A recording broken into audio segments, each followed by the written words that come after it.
I promise you guys, this is just so delicious. You need to try it.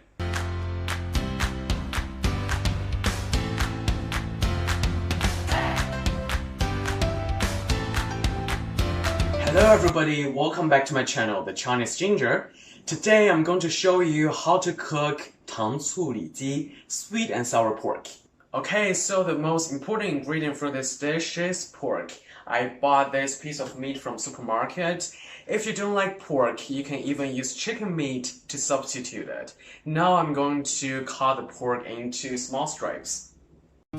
Sweet and sour pork is such a signature dish. However, many people don't know that in China we have lots of different types of sweet and sour pork.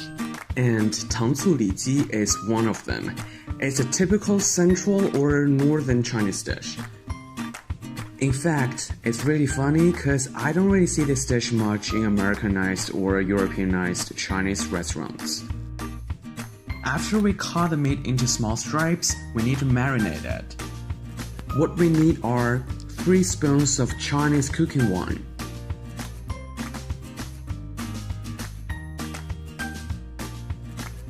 also we need a few pinches of salt and white pepper.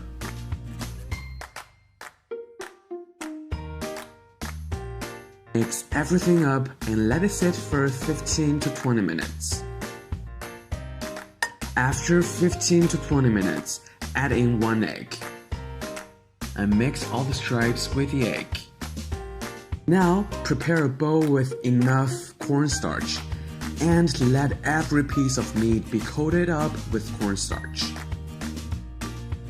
The reason why we use cornstarch instead of flour for frying is cornstarch makes the meat more tender and it will give us very crunchy texture. Okay, as you can see that now we already have the pork all covered up with the cornstarch.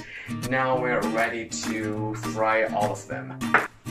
When the oil is all heated up, put in the slices one by one.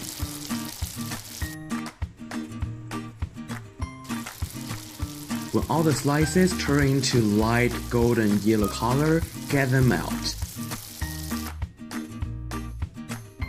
Okay guys, now I'm going to show you how to make the sweet and sour sauce. Heat up some oil left from frying. Add in a 1/4 cup of ketchup.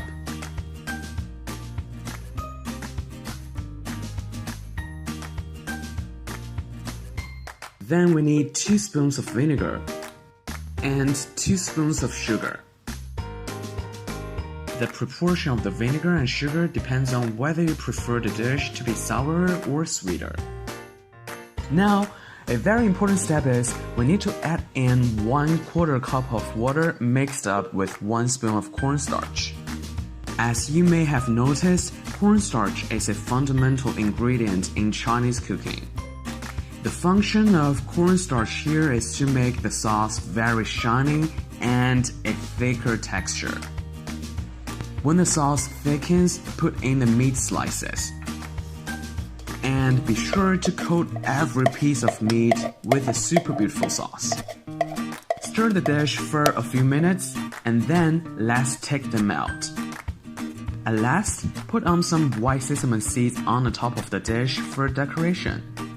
Okay guys, as always, now I'm going to help you try one piece.